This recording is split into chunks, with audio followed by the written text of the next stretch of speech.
اور خان صاحب کا پیغام ان کو دے رہا ہوں کہ جتنی بھی اسٹرگل ہم کر رہے ہیں جیل میں، ان کا ایک ایک منٹ آپ ہی لوگوں کی آزادی کے لیے جیل کے اندر ہے۔ وہ اگر اس وقت جیل کے اندر ہے which he shouldn't be، ایک فیک کیس میں ان کو اندر رکھا گیا ہے، وہ صرف کمپرومائز نہیں کر رہے ہیں، وہ ان لوگوں کے ہتھ کنڈوں سے بریک نہیں ہو رہے۔ ہم چاہتے ہیں، اور ایک ہی مدعا ہے خان صاحب کی، جس کی سب سے بڑی مثال میں آپ کے سامنے ہوں۔ ان کے خاندان نے پسند بھی نہیں کیا، لیکن کسی یہ عہدہ اس کے خاندان میں نہیں کیا، اور اس نے ایک عام ورکر کو چیئرمین بنا کے مثال قائم کر دی کہ اسی کو جمہوریت کہتے ہیں۔ الیکشن آ گیا اور ہمیں آپ کے فنڈز کی ضرورت ہے۔ جس طرح ماضی میں آپ نے میری مدد کی، تحریک انصاف کو فنڈ کیا، اور آپ کی فنڈز کی وجہ سے ہم بڑا الیکشن لڑ سکے 2018 میں اور اقتدار میں آئے، اب پھر ہمیں آپ کے فنڈز کی ضرورت ہے۔ میں آپ کو اپڈیٹ کر دوں کہ اس وقت تک ہمارے پاس ٹوٹل ڈونیشنز جو ہیں وہ 10 کروڑ روپیہ جو وہ اکٹھا ہو چکا ہوا ہے، پاکستانی 10 کروڑ روپے ہمارے پاس اکٹھا ہو چکا ہے۔ پولیس نے یہ کیا، اور میری دادو جو ہیں وہ اس نظام، یہ جو جبر کا نظام پاکستان میں چل رہا ہے، جو فورسفل ایک نظام پاکستان میں چل رہا ہے، اس کے اگینسٹ کھڑی ہو گئی ہیں، اور ان کے ساتھ میں اور میرے گھر کی تمام خواتین جو ہیں ان کے اور عمران خان کے ساتھ ہیں۔ اس میں ہم لڑ رہے ہیں، میں سمجھتا ہوں وہ ہم پی ٹی آئی کے لیے تو لڑ ہی رہے ہیں، لیکن اس سے بڑے ایشوز یہاں پہ اب آ گئے ہیں۔ اس ملک میں اگر کسی قسم کا بھی رول آف لا ہونا ہے، some respect for the law is to survive, then the battle that we are fighting we must win. کون اور کہاں سے؟ جہانگیر خان ایتھوپیا سے بات کریں۔ جی جہانگیر بات کیجیے۔ السلام علیکم۔ جی وعلیکم السلام۔ السلام علیکم اینڈ السلام علیکم ٹو ایوری ون۔ میں ایتھوپیا سے بول رہا ہوں، جی Jahangir Khan Durrani, and I would like to donate 10 lakh روپے پی ٹی آئی کے لیے اور خان صاحب کے لیے۔ بسم اللہ الرحمن الرحیم۔ Thank you Jibran, thank you Ali Malik Sahab, آپ لوگوں کا بہت شکریہ، اور آپ کے جو کمنڈیبل سروس آپ دے رہے ہیں to the entire country, to the people, to P T I, we really appreciate your efforts. سب سے پہلے میں اپنے سارے سننے والوں کو، دیکھنے والوں کو سلام پیش کرتا ہوں، اور خان صاحب کا پیغام ان کو دے رہا ہوں کہ جتنی بھی اسٹرگل ہم کر رہے ہیں اور جتنے عرصہ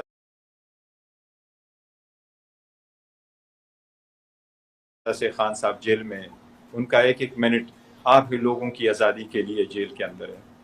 وہ اگر اس وقت جیل کے اندر ہے which he shouldn't be، ایک فیک کیس میں ان کو اندر رکھا گیا ہے، وہ صرف کمپرومائز نہیں کر رہے ہیں، وہ ان لوگوں کے ہتھ کنڈوں سے بریک نہیں ہو رہے۔ وہ جیل میں صرف اندر اس لیے ہے تاکہ آپ کی آزادی پروٹیکٹڈ ہو، اور آپ کی فریڈم پروٹیکٹڈ ہو، آپ کے رائٹس پروٹیکٹڈ ہو، آپ کے انسٹیٹیوشن آزاد اور انڈیپینڈنٹ ہو۔ اس کے لیے ہم سٹرگل کر رہے ہیں۔ اس ملک کا مقدر صرف اور صرف جمہوریت ہے،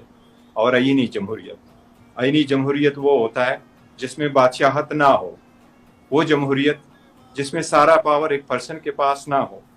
بلکہ وہ چیک اینڈ بیلنسز ہو، جس میں انسٹیٹیوشن سٹرانگر ہو، جس میں عدلیہ آزاد ہو، جس میں عوام کی حقوق کا تحفظ ہو، جس میں ایک ماں بہن کی عزت محفوظ ہو، جس میں ایک چھوٹی بچی کی جان محفوظ ہو، ایک چھوٹی بچی کی اور بچیوں کی آبرو محفوظ ہو۔ ہم اس سرکار، اس اسٹیٹ کے لیے، اس ریاست کے لیے کوشش کر رہے ہیں۔ الحمدللہ ہمارا پاکستان ایسا ہے اور ایسا ہو کر کے رہے گا۔ ہمارے ملک میں ہمارے ساتھ بہت ناانصافیاں ہوں گی۔ آپ لوگوں نے دیکھا جب الیکشن آتے ہیں تو الیکشن کا مقصد یہ ہوتا ہے کہ سابقہ حکومت کی کارکردگی کو مد نظر رکھتے ہوئے عوام ان کا احتساب کرے، اور آئندہ فیوچر کے لیے اپنے نمائندگان کا انتخاب کرے۔ یہی آئینی طریقہ ہے جو صدیوں سے رائج ہے، اور ہم بھی اس کا حصہ بننا چاہتے ہیں۔ ہم چاہتے ہیں، اور ایک ہی مدعا ہے خان صاحب کی، جس کی سب سے بڑی مثال میں آپ کے سامنے ہوں۔ ان کے خاندان نے پسند بھی نہیں کیا، لیکن کسی یہ عہدہ اس کے خاندان میں نہیں کیا، اور اس نے ایک عام ورکر کو چیئرمین بنا کے مثال قائم کر دی کہ اسی کو جمہوریت کہتے ہیں۔ اس جمہوریت کا سب سے بڑا عنصر ہوتا ہے جب آپ الیکشن میں پارٹیسپیٹ کرتے ہیں۔ ہم نے کبھی بھی مطالبہ نہیں کیا کہ ہمیں کوئی فیورٹزم دی جائے، ہمارے ساتھ بہتر سلوک کیا جائے، لیکن ہمارا مطالبہ فقط یہ رہا ہے کہ اس جمہوریت کے طریقہ کار میں جو الیکشن کے شیڈول سے لے کر کے ریٹرن کینڈیڈیٹ کے نوٹیفیکیشن تک چلتا ہے۔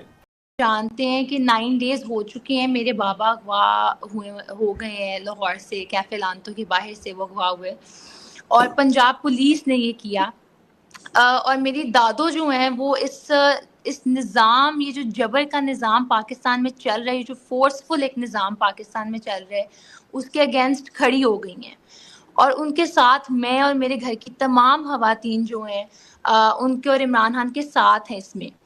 تو بیفور وی اسٹارٹ سب سے پہلے تو میں یہ سوال کرنا چاہتی ہوں پنجاب پولیس سے, ہماری اعلیٰ عدلیہ سے, کہ کیا آئین پاکستان, کیا جو پاکستان کی کانسٹیٹیوشن ہے وہ اس چیز کی اجازت دیتا ہے کہ آپ اس طرح آئیں اور لوگوں کو اغوا کر لیں,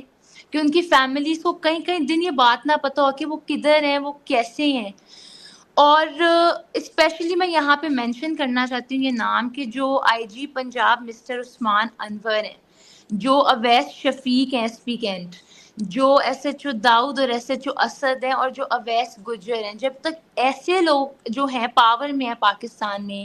تو مجھے بہت افسوس ہو رہا ہے ایز اے پاکستانی یہ کہتے ہوئے کہ جو صوبہ پنجاب ہے پاکستان کا وہ قابل ہاتھوں میں نہیں ہے, وہ اس کو تحفظ نہیں فراہم,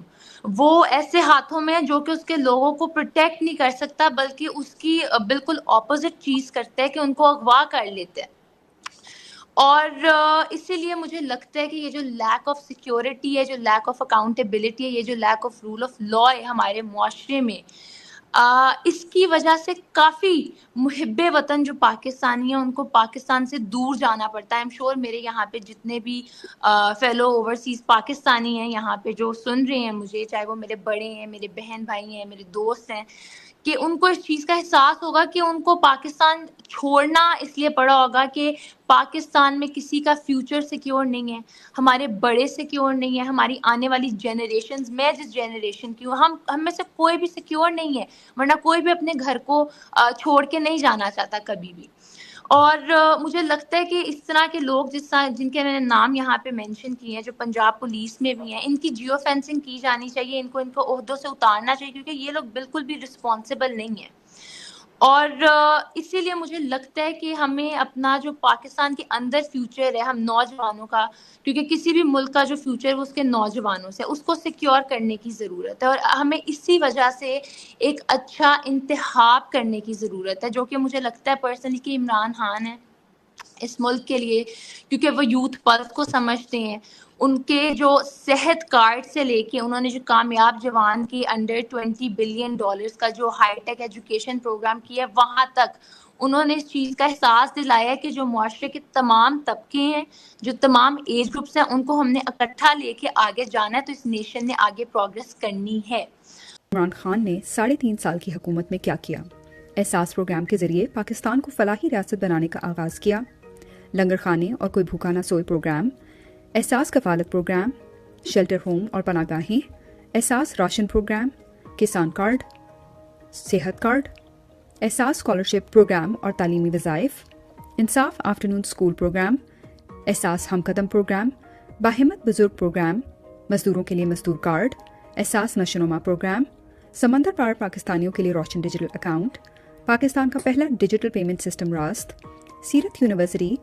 ٹورزم کا فروغ, ملین ٹری سونامی, پاکستان میں کرکٹ کی بحالی, کامیاب جوان پروگرام, اوورسیز پاکستانیوں کے لیے روشن اپنا گھر اسکیم, پاکستان سٹیزن پورٹل, 21 نئی یونیورسٹیوں پر کام, رحمت للعالمین اتھارٹی, ٹیکس اصلاحات کا آغاز, کامیاب پاکستان پروگرام کا آغاز, کئی نئے ہسپتالوں کی تعمیر, ہر فورم پر حرمت رسول صلی اللہ علیہ وسلم پر آواز, مسئلہ کشمیر بین الاقوامی فورمز پر اٹھایا, فلسطین کے لیے آواز اٹھائی, کورونا میں بہترین حکمت عملی سے ملک کو تباہی سے بچایا, احساس ایمرجنسی کیش پروگرام,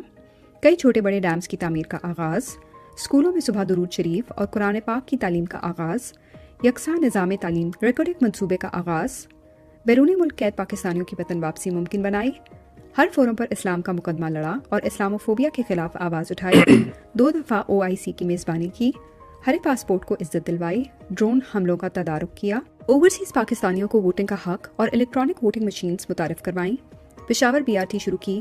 کرتارپور راہداری تعمیر کروا کر سکھوں کو بہترین سہولیات دیں, افغانستان سے امریکی فوج کے انخلا کے لیے مؤثر کردار ادا کیا, افغانستان میں امن کی واپسی کے عمل میں اہم کردار ادا کیا, کفایت شعاری مہم کا آغاز کیا, بھارتی جارحیت کے جواب میں بہترین حکمت عملی سے منہ توڑ جواب دیا, ابھینندن کے معاملے میں پاکستان کے جذبہ خیر سگالی کو بین الاقوامی سطح پر پذیرائی ملی, سوات, پشاور, DI خان, دیر, موٹر وے اور دیگر پروجیکٹس پر کام کیا, ملک کو معاشی طور پر مستحکم کیا, مؤثر پالیسی میکنگ سے پاکستان کو فیٹف کی گرے لسٹ سے نکالا,